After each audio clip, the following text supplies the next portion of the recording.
Hey hi guys, welcome back to my channel. నేను మీ అక్కి. So ఈరోజైతే నేను హెయిర్ స్ట్రైటింగ్ అయితే చేస్తున్నాను అనమాట. మీకు చెప్పాను కదా ఎలాంటి కాంటెంట్ ఇంకా ఇస్తానని చెప్పి. సో ఈరోజు మా క్లాస్లో అయితే నేను హెయిర్ స్ట్రైటింగ్ అయితే చేశాను అనమాట. హెయిర్ స్ట్రైట్నింగ్కి చేసే ముందు అయితే మనకి ఫస్ట్ మెయిన్ థింగ్ అయితే మనం సెరం అయితే కంపల్సరీగా వాడాలి. ఎందుకంటే మనం హీట్ ఇస్తున్నాం కదా హెయిర్కి, సో హెయిర్ డ్యామేజ్ అనేది ఎక్కువ అవుతుంది. మీరు ఎప్పుడైనా హెయిర్ స్ట్రైట్నింగ్ చేసుకుంటే కంపల్సరీగా సెరం అనేది వాడండి. అవాయిడ్ అయితే అస్సలు చేయొద్దు, ఎందుకంటే ఆ హీట్ అనేది మన హెయిర్ తట్టుకోదు.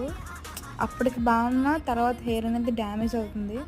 సో హెయిర్ సిరం అయితే కంపల్సరీగా వాడండి. అది ఏ బ్రాండ్ అయినా, వన్ టైం యూజ్ అయితే ఏ బ్రాండ్ అయినా పర్లేదు.